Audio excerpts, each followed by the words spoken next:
Amin. Assalamualaikum warahmatullahi wabarakatuh. Waalaikumsalam. Bismillahirrahmanirrahim. Alhamdulillahirabbil alamin. Wassalatu wassalamu ala asyrafil anbiya'i wal mursalin wa ala alihi wa ashabihi ajmain, amma ba'du. Alhamdulillah, semoga kita semua dalam keadaan sehat walafiat. Mudah-mudahan pertemuan kita pada hari ini, kajian kita hari ini mendapat keberkahan Allah Subhanahu wa taala. Menambah ilmu dan insyaallah meningkatkan ketaatan kita kepada Allah Subhanahu wa taala. Bapak Ibu, semansa Medan angkatan 69 yang tergabung dalam pengajian Al-Hikmah yang dimuliakan Allah. Tema kita hari ini adalah tentang mengambil ibrah atau pelajaran dari kisah Nabi Yusuf alaihi salam. Terdengar ini adalah seperti pembahasan tentang sejarah, tapi sebenarnya kita lebih kepada penekanan dalam mengambil pelajaran, ya, atau hikmah yang bisa kita jadikan sebagai tuntunan bagi kita dalam menjalani kehidupan dari apa yang pernah dialami oleh Nabi Yusuf alaihi salam sebagaimana yang diceritakan di dalam Al-Quran. Saya akan tampilkan slide-nya.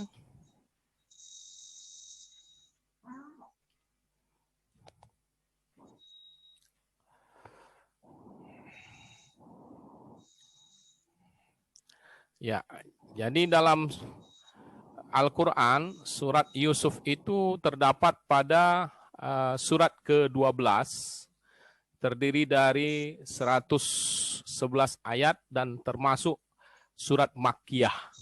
Kenapa dikatakan surat Yusuf? Karena penekanan isinya memang tentang Nabi Yusuf. Ya, salah satu misalnya bisa kita lihat dari mulai ayat ketiga hingga 101. Kalau jumlahnya 111, maka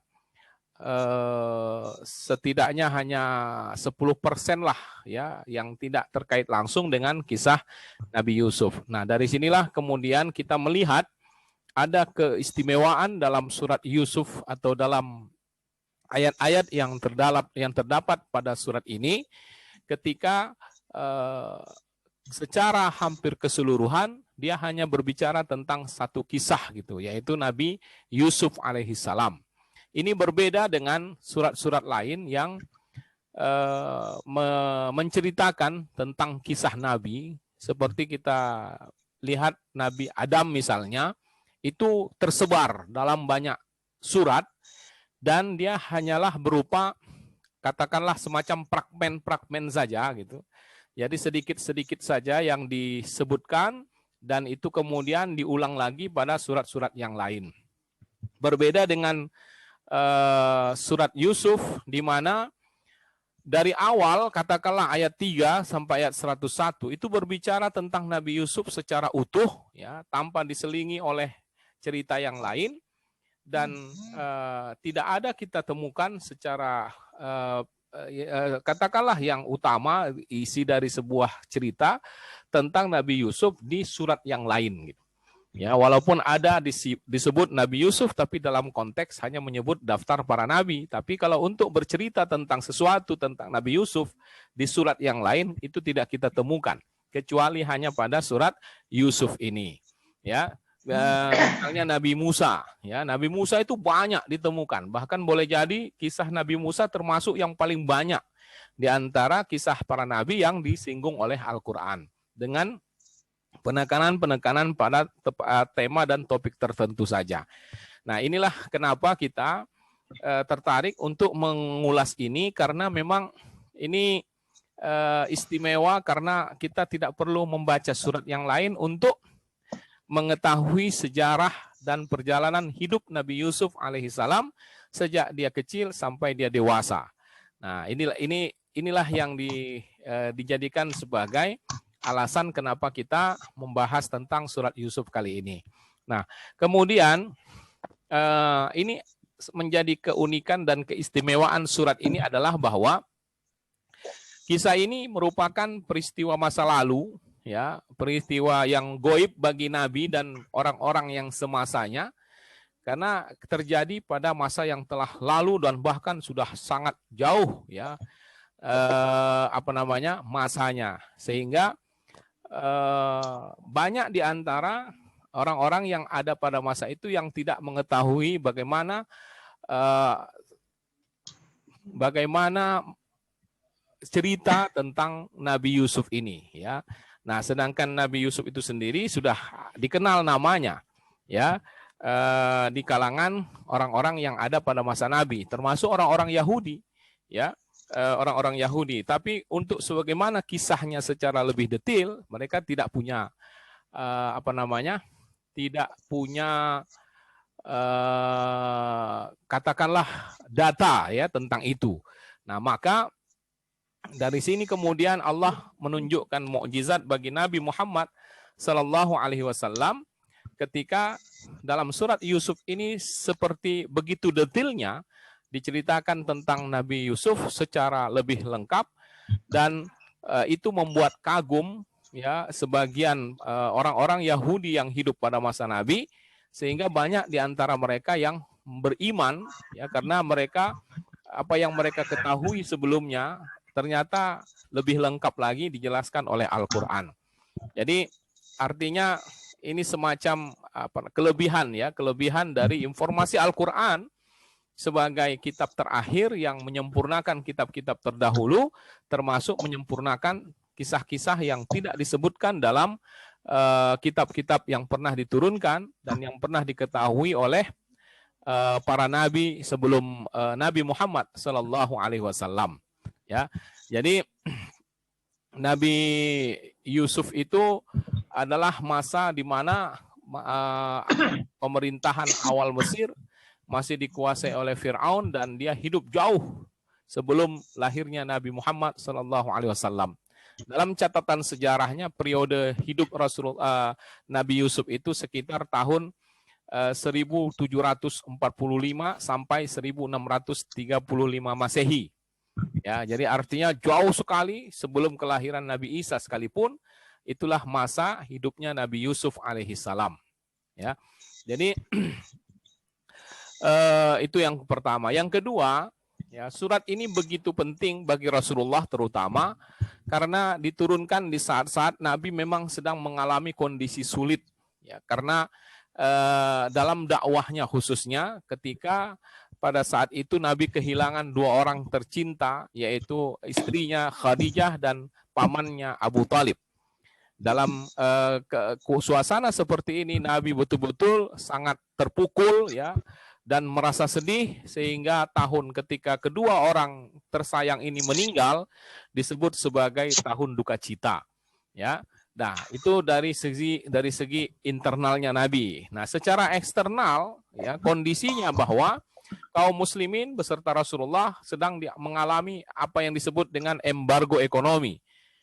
Ketika orang-orang muslim Makkah, sahabat Nabi dan beliau sendiri ketika berada di Makkah ditekan secara ekonomi sehingga susah untuk mendapatkan makanan dan sebagainya, dan ini sangat membuat Nabi bersedih, sehingga disinilah kemudian Allah turunkan surat Yusuf untuk menceritakan bahwa apa yang dialami oleh Nabi ini sebetulnya boleh dikatakan pernah dialami, bahkan mungkin lebih berat daripada yang dialami oleh nabi-nabi sebelum beliau. Ya, jadi artinya janganlah berlarut-larut dalam kesedihan dan merasa sendirian, karena sesungguhnya bukan hanya Rasulullah, tapi nabi-nabi terdahulu pun sudah pernah mengalaminya, termasuk Nabi Yusuf alaihissalam. Ya, ada Nabi Yusuf bin Yakub yang pernah sangat menderita, ya, disingkirkan oleh saudara-saudaranya sendiri, lalu dijadikan sebagai budak, diperjualbelikan, dipelihara seorang gubernur, lalu di situ dia kena fitnah, ya, karena dia dikejar-kejar oleh istri dari gubernur tadi, kemudian dipenjara dan seterusnya. Ini sebuah perjalanan hidup yang sangat sulit dari seorang Yusuf, dan ini diceritakan kepada Rasulullah supaya Rasulullah tidak terlalu begitu bersedih dengan apa yang dialaminya, karena ternyata ada yang mungkin lebih berat dari apa yang dialaminya. Nah, itulah kira-kira latar belakang kenapa surat Yusuf ini diturunkan. Ketika saat-saat Nabi sedang dalam kesedihan, berarti ini sebagai penghibur, ya, menguatkan semangat Rasulullah untuk berdakwah atau tetap konsisten dalam berdakwah walau seberat apapun rintangan yang dihadapinya. Nah, sebelum kita masuk kepada bagaimana ibrah kisah dari Nabi Yusuf ini, mari kita ikuti dalam surat Yusuf itu ada beberapa pemeran, ya, dalam kisah. Saya menyebutnya sebagai pemeran lah, ya, kayak sinetron gitu jadinya, ya. Nah, pemeran itu yang memegang cerita dalam kisah Yusuf itu yang pertama tentu saja Nabi Yusuf alaihissalam. Ya, Nabi Yusuf alaihissalam, ayahnya adalah Yakub. Ya, Yakub ini seorang nabi, ya, anak dari Ishak. Nabi Yakub itu anak Nabi Ishak, Ishak itu anak Nabi Ibrahim alaihissalam. Dari keturunan inilah nanti akan banyak yang menjadi nabi, yang menjadi rasul. Jadi anak Nabi Ibrahim itu ada dua, ada Ismail, ada Ishak. Yang Ismail, yang Ishak itulah yang menjadi ayah Yakub.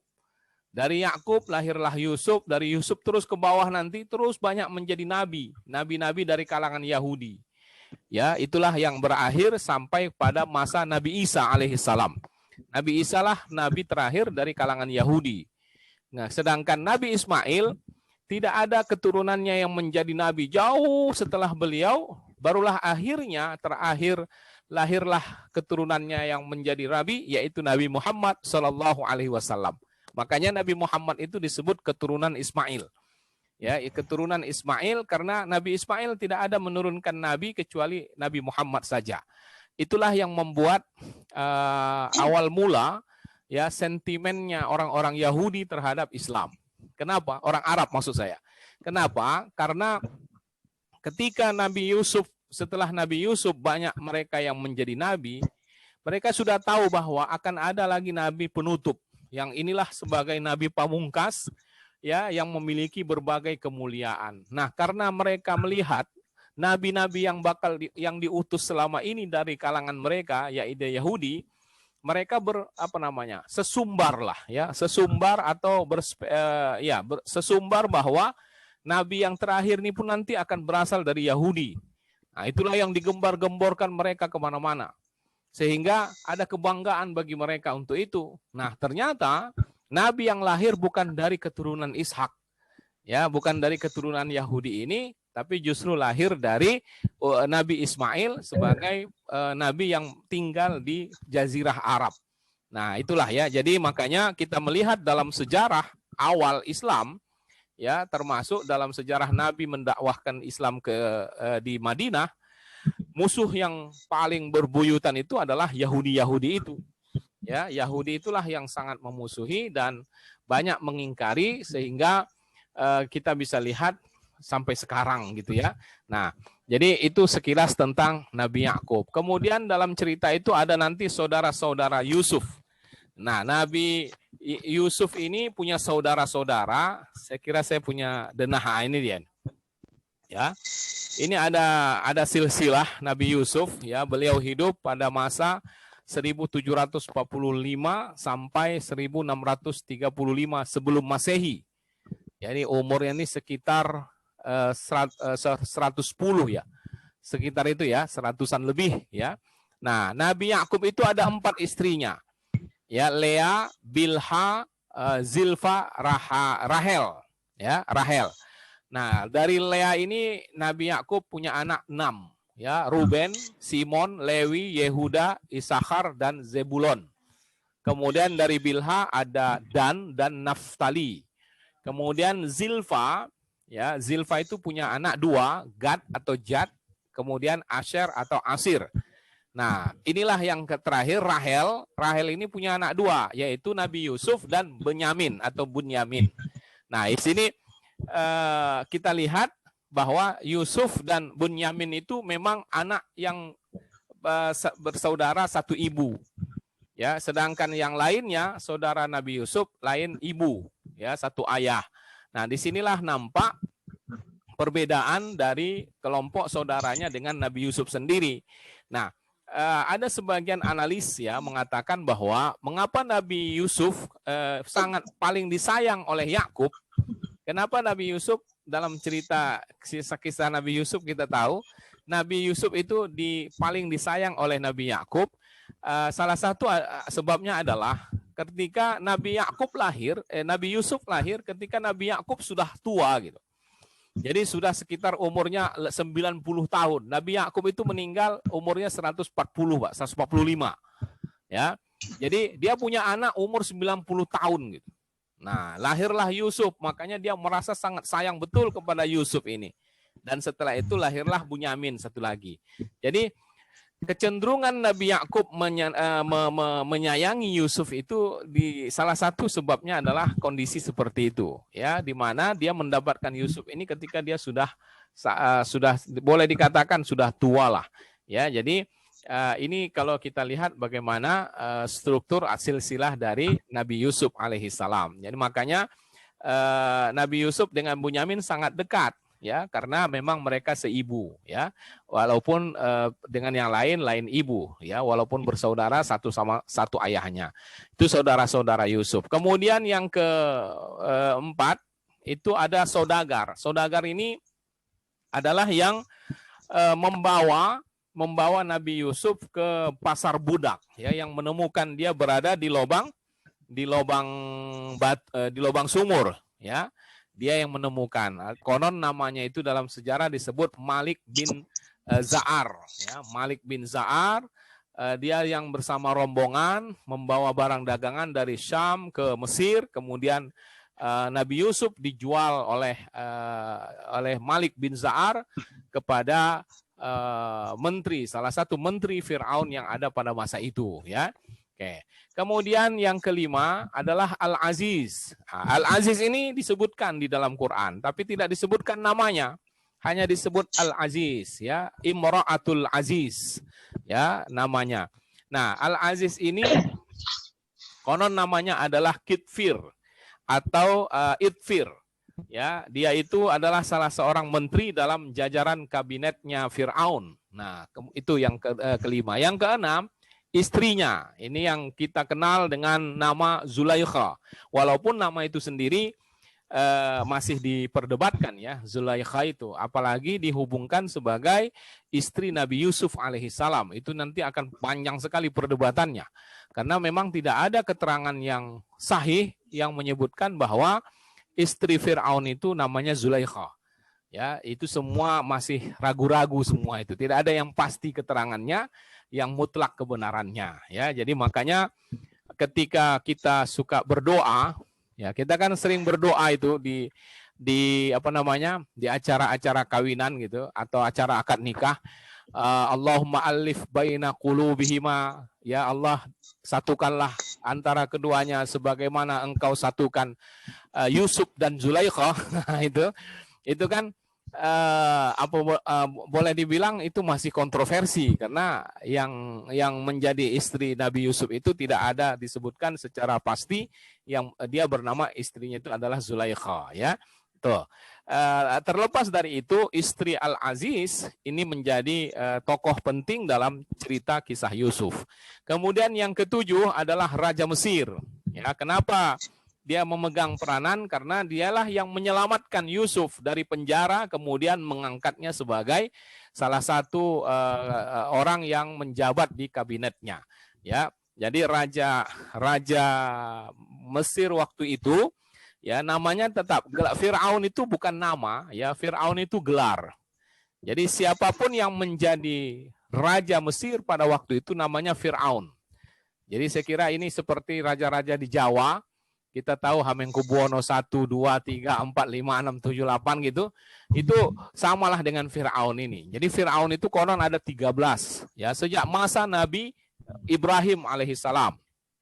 Ya, yang kita kenal dengan nama Namrud. Itu adalah salah satu Fir'aun juga namanya itu. Karena dia Raja Mesir. Nah, ya, jadi Raja Mesir atau Fir'aun yang ada pada masa Nabi Yusuf itu bernama Ar-Rayyan bin Al-Walid.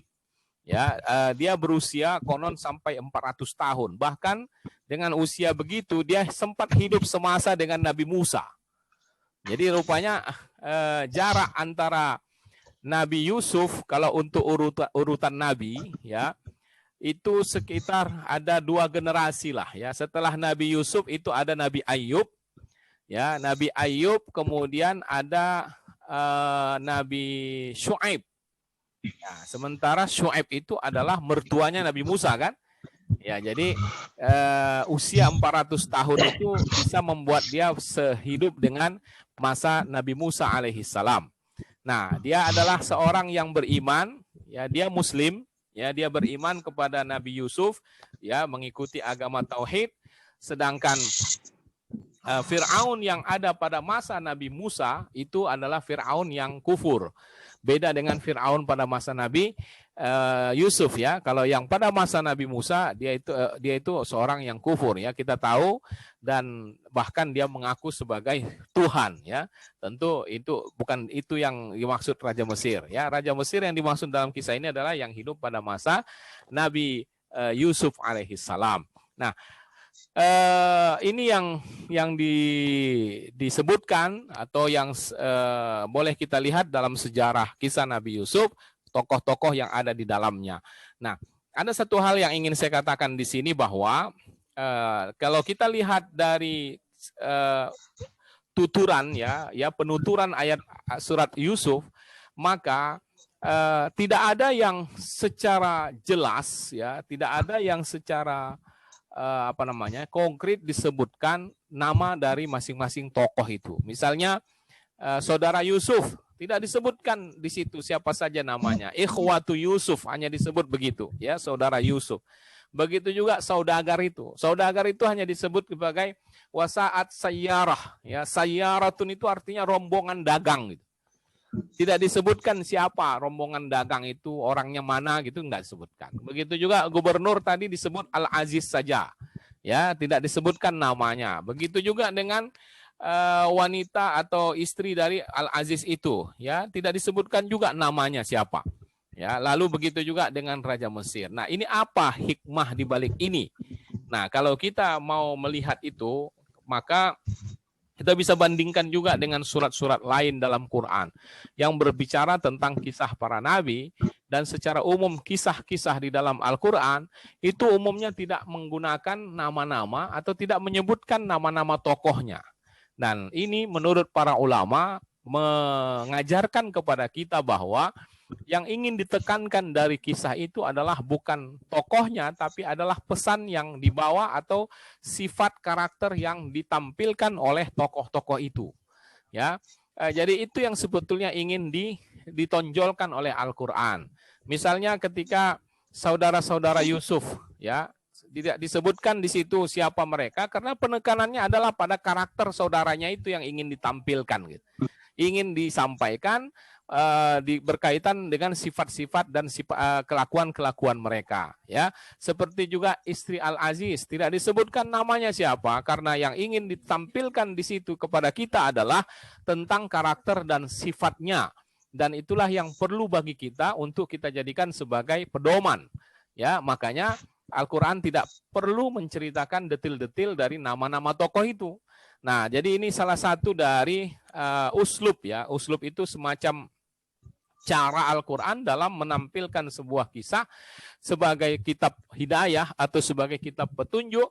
Al-Quran tidak fokus kepada tokoh, tapi lebih kepada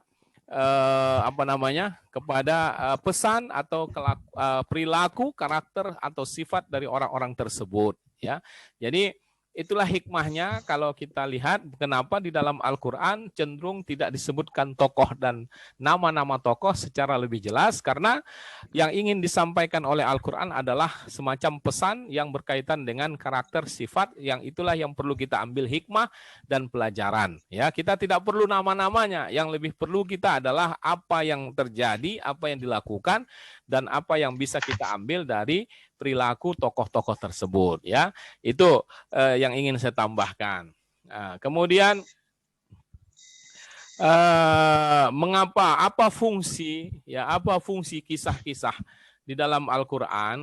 Kita membaca Al-Qur'an, di dalamnya ada kitab, ada masalah atau ada sejarah para nabi. Nah, itu bukan berarti Al-Qur'an itu adalah kitab sejarah. Al-Qur'an bukan kitab sejarah.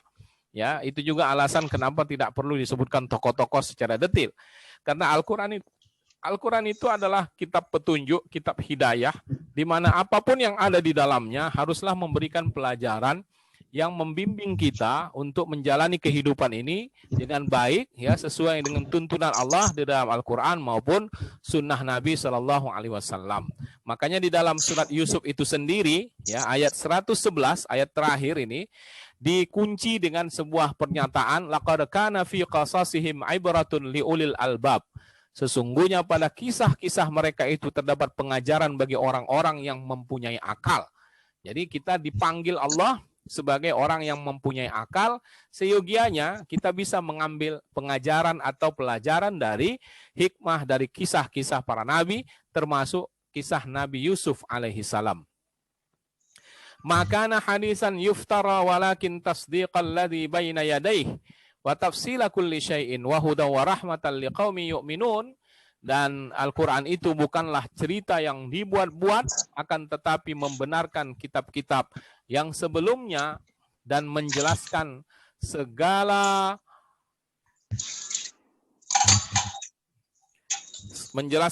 sesuatu dan sebagai petunjuk dan rahmat bagi kaum yang beriman.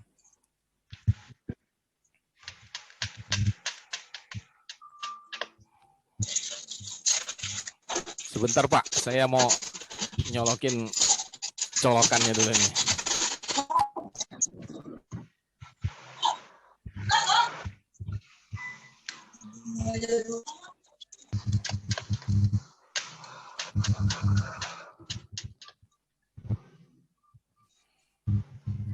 Ya, kita lanjutkan ya. Jadi apa fungsi kisah-kisah itu bagi kita? Seperti yang disebutkan dalam ayat ini adalah ibratun, ya, sebagai pelajaran. Dan mudah-mudahan dengan mentadabburi surat Yusuf ini kita dapat mengambil pelajaran di dalamnya, insya Allah berguna bagi kehidupan kita dalam meningkatkan ketakwaan kita kepada Allah Subhanahu wa taala. Yang pertama kita bisa mulai dari surat Yusuf ayat 6. Ya, ketika di situ dikatakan oleh Al-Qur'an, wa kadzalika yajtabika rabbuka wa yu'allimuka min ta'wilil ahadits wa yutimmu ni'matahu 'alaika wa yahdiyaka ni'matahu 'alaika wa 'ala ali yaquba kama atammaha 'ala abawaika min qablu Ibrahim wa Ishaq wa inna rabbaka 'alimun hakim. Demikianlah Tuhanmu memilih kamu untuk menjadi nabi dan diajarkannya kepadamu sebagian dari takbir mimpi dan disempurnakannya nikmatnya kepadamu dan kepada keluarga Yakub sebagaimana dia telah menyempurnakan nikmatnya kepada dua orang bapakmu sebelum itu, yaitu Ibrahim dan Ishak. Sesungguhnya Tuhanmu maha mengetahui lagi maha bijaksana.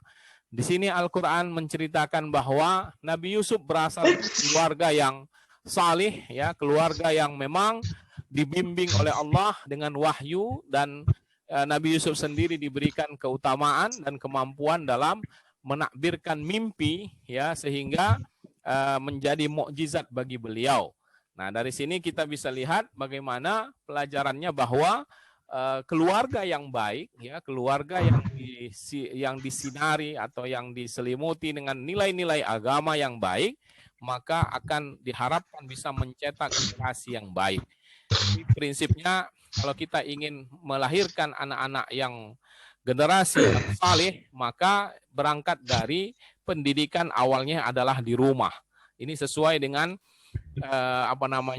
pengamatan atau hasil dari analisa para ahli pendidikan, terutama bahwa pendidikan yang paling utama dari seorang anak itu adalah di rumah, gitu.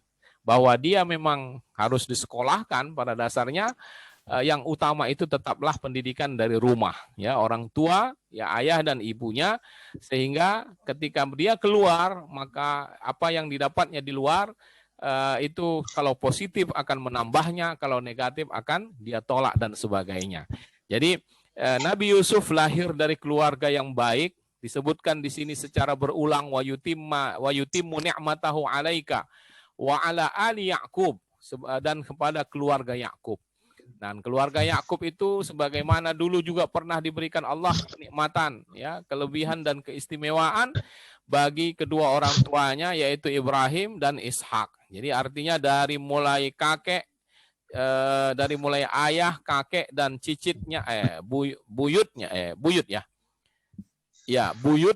itu adalah orang-orang yang terkenal sebagai kesalihannya, maka itu menjadi modal Nabi Yusuf dalam menjadi nabi, sehingga dia bisa menjadi ikutan atau teladan dari umatnya pada masa itu.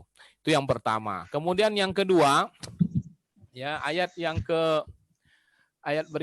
yang berikutnya itu qala Yusuf, ya, ketika Nabi Yusuf berkata kepada ayahnya, ya, dalam surat Yusuf itu qala Yusufu li abihi ya abati inni ra'aitu ahada asyara kaukaban wasyamsa wal qamara ra'aituhum li sajidin. Ingatlah ketika Yusuf berkata kepada ayahnya, wahai ayahku, sesungguhnya aku bermimpi melihat 11 bintang, matahari, bulan, dan kulihat semuanya sujud kepadaku. Nah, artinya ini adalah sebuah sinyal kebaikan, ya, sinyal kebaikan melalui mimpi yang diterima oleh Nabi Yusuf alaihi salam. Dan mimpi itu akhirnya menjadi kenyataan, ya, karena memang itu adalah mimpi yang memang berasal dari Allah Subhanahu wa taala. Apakah memang ada mimpi berasal dari yang lain? Ada. Kata Rasulullah, mimpi itu ada 3.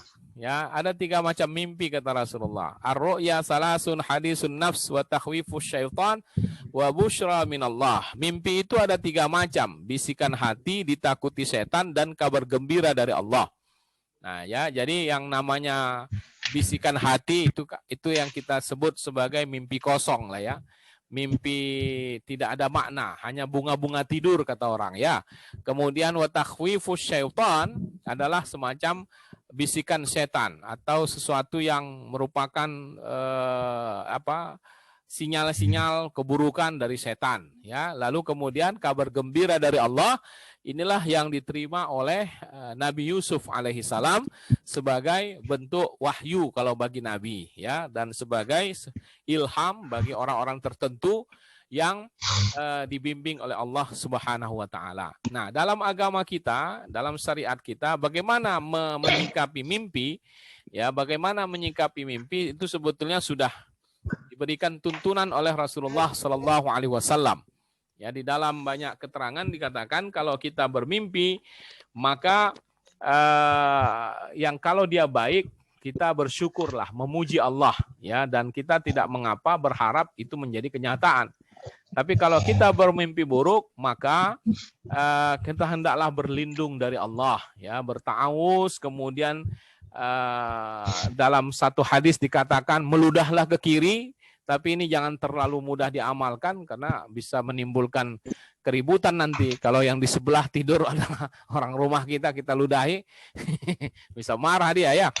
Jadi maksud saya itu jangan dipahami secara harfiah lah, ya. Itu disesuaikan dengan kondisi kita. Kemudian melaksanakan salat, ya, melaksanakan salat sunnah untuk mendapatkan ketenangan. Itu. Kemudian adab-adab mimpi, ya, apabila kita bermimpi, maka anjuran agama bahwa janganlah kita terlalu mudah menceritakan kepada orang, gitu. Ya, jangan sembarang kita menceritakan mimpi, ya. Mimpi itu sesuatu yang bisa menimbulkan pemahaman atau keraguan-raguan atau kesalahpahaman. Jadi oleh sebab itu kita jangan terlalu mudah menyampaikan mimpi, apalagi kalau dibumbui dengan dengan cerita-cerita yang tidak benar, ya. Kita katakan kita mimpi dengan Rasulullah, ya, bahwa Rasulullah berpesan siapa yang begini, itu bisa bahaya. Dulu tahun mungkin Bapak Ibu ingat tahun 80-an, ya, 80-an sampai 90 itu ada selebaran tentang seorang syekh penjaga makam Rasulullah yang konon bermimpi katanya. Ya, konon bermimpi bahwa yang ikut atau yang menyelenggarakan haji pada tahun ini tidak ada yang diterima oleh Allah katanya dalam mimpi itu. Jadi dia bermimpi katanya bertemu dengan Rasulullah dan Rasulullah mengatakan itu. Nah, ini kan menjadi fitnah. Ya, menjadi fitnah. Kenapa? Karena ternyata itu bohong gitu. Ya, tidak benar itu mimpi, apalagi sampai membohongi atas nama Rasulullah Shallallahu Alaihi Wasallam. Ini yang maksudnya tadi, jangan sampai menyebarkan dalam bentuk kebohongan. Ya, jadi pilih-pilihlah untuk menyampaikan mimpi, ya, sebagaimana kita ikuti dalam poin yang ketiga, yaitu tidak boleh kita menceritakan sesuatu yang bisa menimbulkan bahaya bagi kita. Makanya setelah Nabi Yusuf menceritakan mimpinya itu, ya, pada ayat kelima, Nabi Yakub berpesan kepada Yusuf. Kata Nabi Yakub kepada Yusuf, qala ya bunayya la taqsus ru'yaka ala ikhwatika fayakidu laka kaida innasyaitana lil insani aduwwum mubin. Ayahnya berkata, hai anakku, ya, janganlah kamu ceritakan mimpimu itu kepada saudara-saudaramu, maka mereka akan berbuat makar untuk membinasakanmu. Sesungguhnya setan itu adalah musuh yang nyata bagi manusia. Itu tadi kaitan dengan mimpi tadi, bahwa ada sesuatu yang kalau kita ceritakan bisa menimbulkan fitnah, maka jangan lakukan itu. Ya, jangan ceritakan karena bisa berbahaya. Nah, termasuk juga menceritakan mimpi, kalau bisa menimbulkan fitnah, lebih bagus jangan diceritakan. Ini yang menjadi tuntunan dalam kaitannya dengan mimpi. Nah, tetapi kemudian dalam kisah itu dikatakan bahwa mimpi itu menjadi kenyataan, dan kemudian Nabi Yusuf mengungkapkan kepada orang tuanya, inilah makna dari mimpiku yang dahulu, ya. Itu disebutkan nanti di dalam akhir dari cerita Nabi Yusuf ini. Kemudian hikmah yang keempat yang bisa kita ambil bahwa orang tua itu wajib berlaku adil kepada anak. Ini yang bisa kita ambil dari kisah Nabi Yusuf dengan Nabi Yakub. Ya, Nabi Yakub itu sayang sekali dengan Nabi Yusuf, tapi sayangnya dia tidak bisa menyembunyikan dan mengendalikan diri sehingga dia nampakkan dalam tindakan zahirnya. Memang kalau secara batin, ya, kita tidak mungkin membagi hati kita ini, ya, secara presisi lah. Kalau anak kita 4, kita bagi 4 hati kita secara presisi, itu nggak mungkin gitu. Ya kan, tentu ada yang dalam hati kita cenderung lebihkan gitu. Nah, tetapi itu boleh dibilang wajar lah, ya, karena begitulah hati manusia, tidak bisa sembarangan kita untuk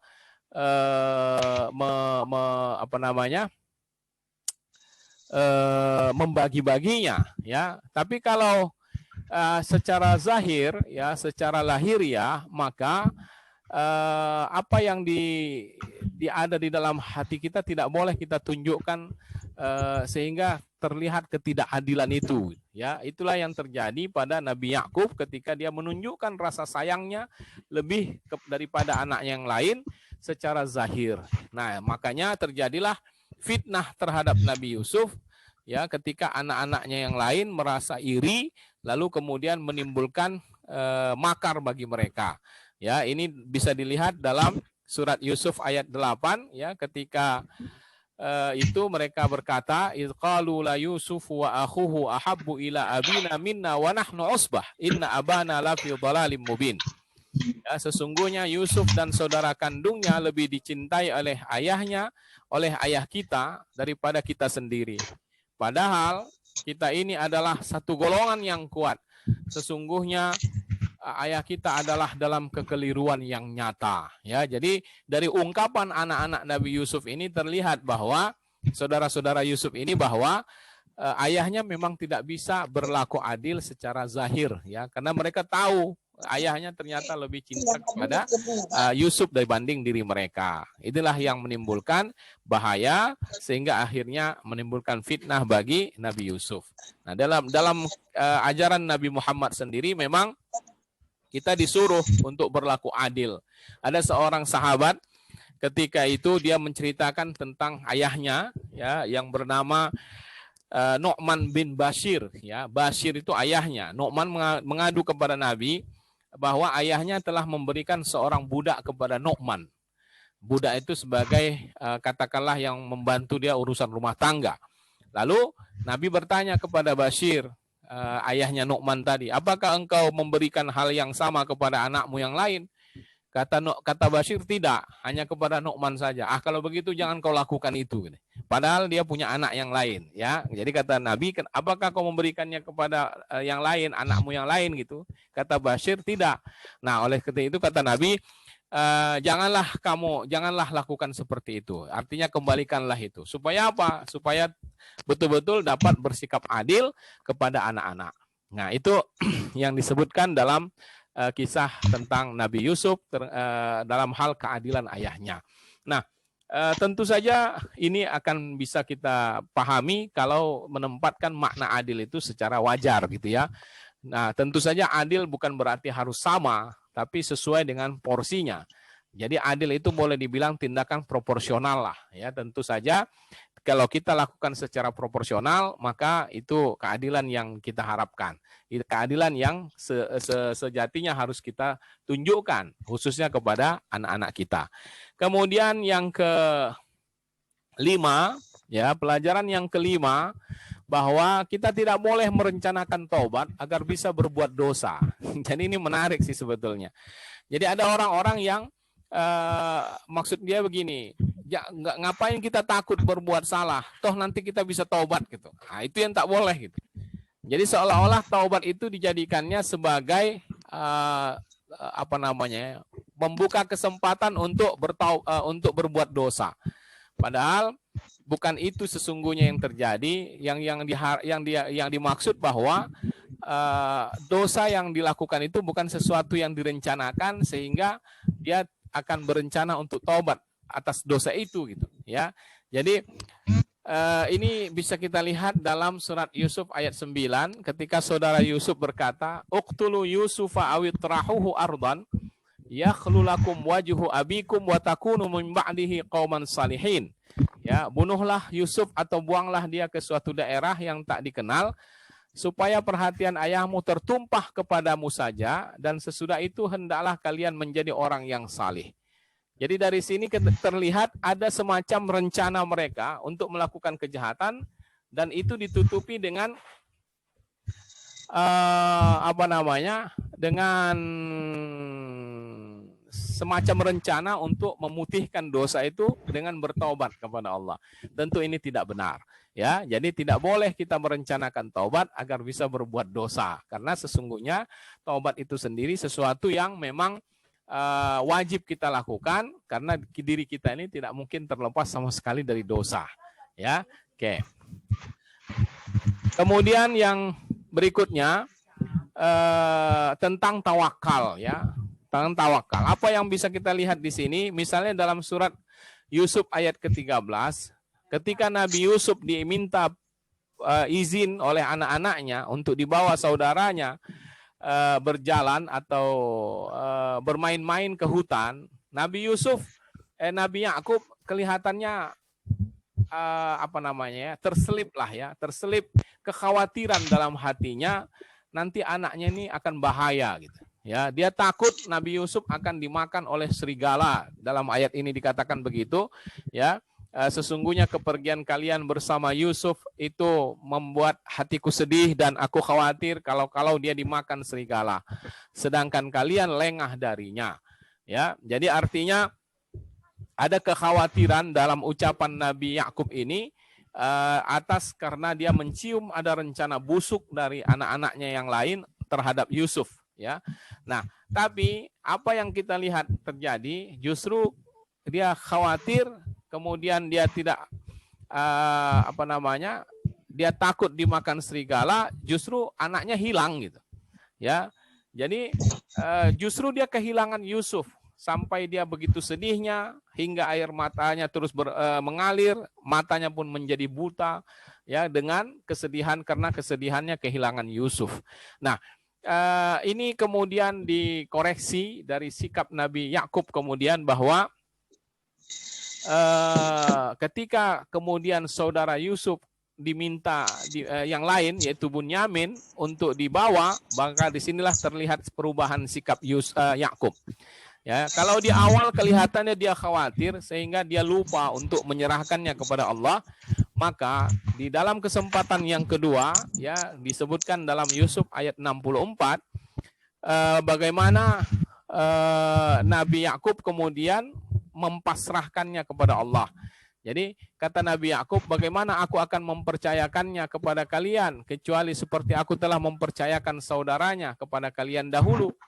Maka Allah adalah sebaik-baik dan Dia adalah Maha Penyayang di antara para penyayang. Ya, jadi artinya di sini ada sikap yang dikoreksi oleh Nabi Yakub untuk menyerahkan segala sesuatunya kepada Allah. Nah, karena dia sudah bertawakal kepada Allah, maka akhirnya Yusuf dan saudaranya pun betul-betul kembali dan Nabi Yakub menjadi sembuh butanya. Nah, di sini kita ngambil pelajaran bahwa kalau kita tawakal kepada Allah, ya justru Allah akan menjaga kita dan akan menyelamatkan kita. Kalau kita tidak tawakal, kita khawatir kepada yang lain, justru kemungkinan akan hilang, akan bahaya itu lebih besar. Maka di sini mengajarkan kita kepada sikap tawakal dalam hal apapun, sebagaimana Nabi Yakub tawakal kepada Allah untuk keselamatan Yusuf dan anaknya Bunyamin, dan akhirnya Allah memang menyelamatkannya. Ya, jadi tawakal kepada Allah telah menyelamatkan Yakub dari kehilangan anak-anaknya.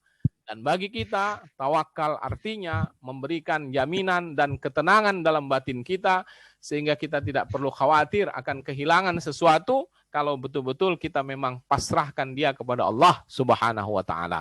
Oke, kemudian yang berikutnya, ya, yang ketujuh adalah boleh meminta jabatan, ya, boleh meminta jabatan sesuai keahlian.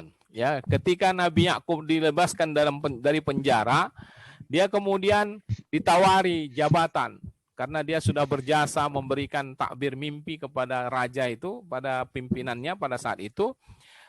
Lalu dia ditawari. Nah, ketika itu dia berkata, qala ja'alni ala khazainil ardi inni hafizun alim. Ya, Yusuf berkata, jadikanlah aku bendaharawan negara, sesungguhnya aku adalah orang yang pandai menjaga lagi berpengetahuan.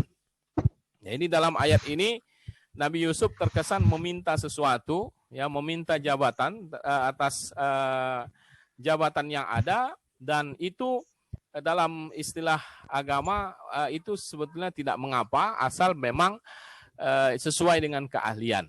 Ya, yang tidak boleh itu kalau kita meminta sesuatu yang kita sendiri memang bukan ahli di situ. Tentu itu akan menimbulkan bahaya, mudarat bagi yang lain.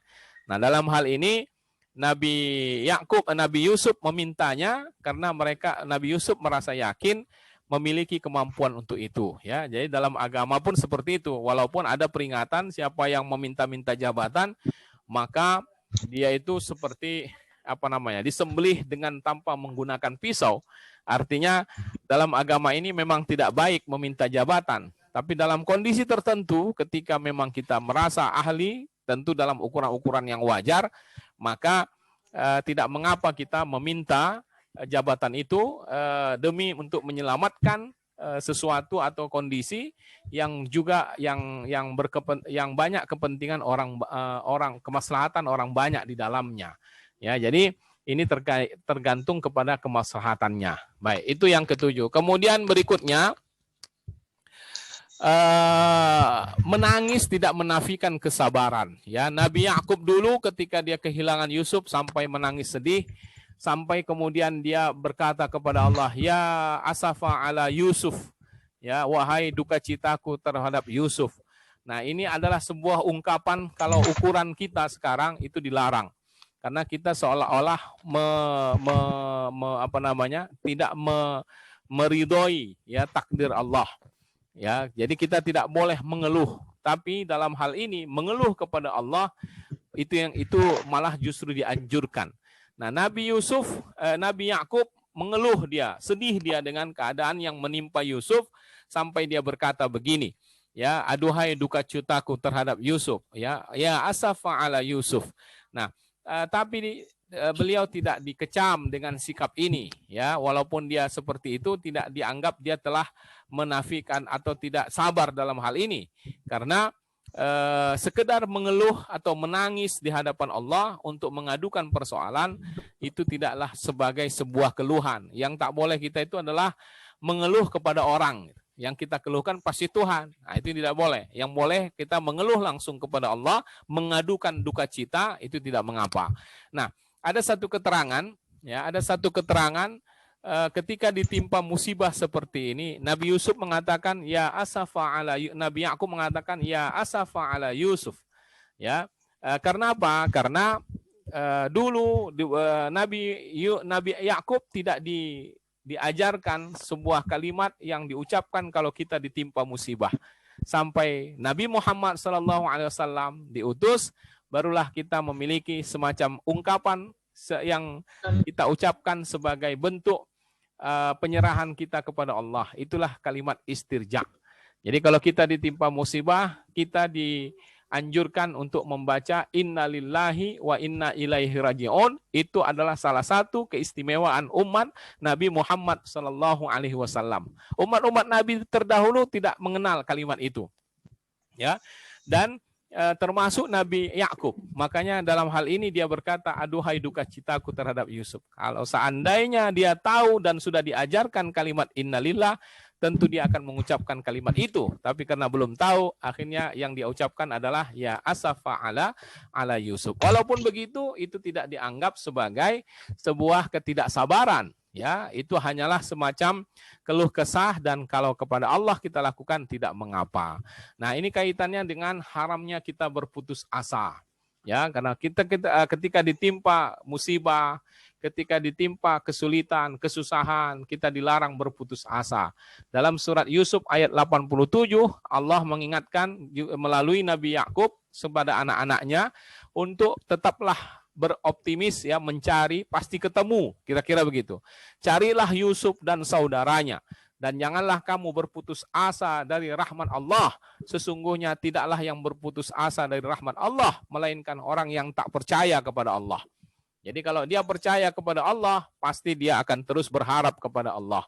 Ya, jadi kita lihat bagaimana optimisnya Nabi Yakub untuk menyuruh mencari, ya, fatahassasu. Tahassus itu artinya betul-betul menyelidikilah di mana keberadaan Yusuf dan saudaranya Bunyamin.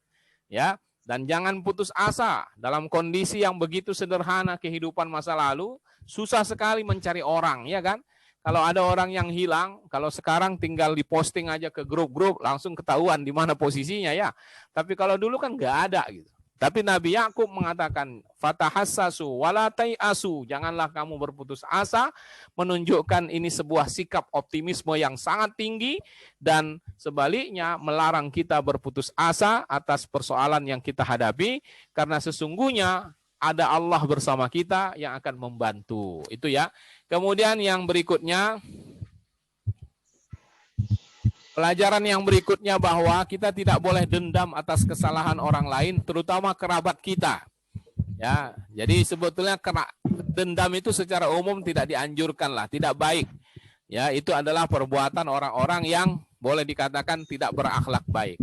Dan memang lebih mudah untuk diucapkan sih kalau daripada dilakukan. Tapi kita harus belajar, ya, bagaimana sesungguhnya keburukan yang dibalas dengan keburukan tidak akan menghasilkan kebaikan, ya. Dan Nabi Yusuf menunjukkan sebaliknya, bahwa walaupun saudara-saudaranya sudah melakukan makar yang buruk terhadap dirinya, tapi dia tetap menerima mereka dengan baik. Dan itulah yang bisa akhirnya merubah sikap-sikap saudara-saudaranya. Boleh jadi kalau dibalasnya dengan yang buruk, tetap saja ada perasaan tidak enak di dalam hati saudaranya, tapi ketika dia melayaninya dengan baik, disitulah akhirnya mereka bisa berubah sikap dan kemudian tetap menjadi anak yang baik, ya. Saudara-saudaranya tetap baik kepadanya. Ini bisa kita lihat dalam surat Yusuf ayat 90, ya. Kemudian yang berikutnya, yang ke-11, tetaplah kita berdoa di kala senang. Ya, ini diucapkan oleh Nabi Yusuf ketika sudah ketemu dia dengan ayahnya, ibunya, kemudian saudara-saudaranya, lalu dia berdoa kepada Allah, tawaffani musliman wa alhiqni bis salihin. Ini diucapkannya setelah dia menyadari betapa banyak nikmat Allah yang sudah didapatkannya. Ayat 101 itu selengkapnya, Rabbi qad ataitani minal mulki wa 'allamtani min ta'wilil ahadits. Ya Allah, Engkau telah berikan kepadaku, menganugerahkan kepadaku segala sebagian dari kerajaan ini, ya, kekuasaan ini. Kemudian wa 'allamtani min ta'wilil ahadits, dan Engkau sudah mengajarkanku dalam menakbirkan mimpi, ya. Fatiras samawati wal ard, Engkaulah pencipta langit dan bumi. Anta waliyyi fid dunya wal akhirah, Engkaulah penolongku dunia dan akhirat. Barulah diucapkannya ini. Wa tawaffani muslima, wafatkanlah aku dalam keadaan Islam, wa alhiqni bis salihin, dan gabungkanlah aku beserta orang-orang yang salih. Jadi dari apa yang dijadikan contoh Nabi Yusuf di sini, bahwa kita haruslah tetap dalam keadaan bermohon kepada Allah selalu, dalam keadaan susah dan senang. Kadang kita rajin berdoa ketika susah, tapi kalau sudah senang lupa doanya. Nah, ini yang diingatkan, janganlah sampai begitu, karena dalam keadaan senang sekalipun kita terus berdoa kepada Allah, karena nikmat Allah itu tak ada batasnya, sehingga kita haruslah tetap bermohon kepada Allah. Itu yang terakhir barangkali, yang ke-11. Lalu kisah ini kemudian ditutup dengan sebuah pernyataan bahwa kisah Nabi Yusuf ini adalah sebuah kisah yang paling baik yang pernah diwahyukan oleh Al-Quran kepada Nabi Muhammad SAW. Pertimbangannya seperti yang saya sebutkan di awal, ya. Bima auhayna ilaika hadzal Qur'an wa in kunta min qablihi laminal ghafilin. Dengan wahyukan Al-Quran ini kepadamu, dan sesungguhnya kamu sebelum kami wahyukannya adalah termasuk orang yang belum mengetahui. Jadi dalam ayat ini ditegaskan oleh Allah bahwa ini adalah kisah yang baik dalam segala aspek, dari aspek tuturan bahasanya, dari aspek struktur ceritanya, bahkan dari isi dan kandungan maknanya. Maka kita layak untuk mengambil pelajaran dan ibrah dari kisah Nabi Yusuf ini untuk kehidupan kita. Jadi ahsanal qasas, sebuah berita yang paling baik, sehingga pasti banyak hal yang bisa kita ambil di dalamnya, ya. Jadi ketika dikatakan sebagai kisah yang terbaik, kemudian kita baru membahas atau baru membaca dan menemukan 11 dari apa yang ada di dalam surat ini, maka sejatinya boleh jadi akan lebih banyak lagi yang bisa kita gali, ya. Dalam berbagai kesempatan kita akan temukan berbagai hikmah yang bisa diambil dalam surat ini. Tentu itu semua akan berguna bagi kita. Namun dalam kesempatan ini 11 poin ini setidaknya bisa memberikan tuntunan kepada kita dalam banyak hal untuk meningkatkan ketaatan kita kepada Allah Subhanahu wa taala. Saya kira demikian Bapak Ibu sekalian. Ya, silakan kalau ada pertanyaan, komentar, mari kita diskusikan, mari kita aktifkan mikrofon kita masing-masing. Terima kasih. Silakan Pak Adi.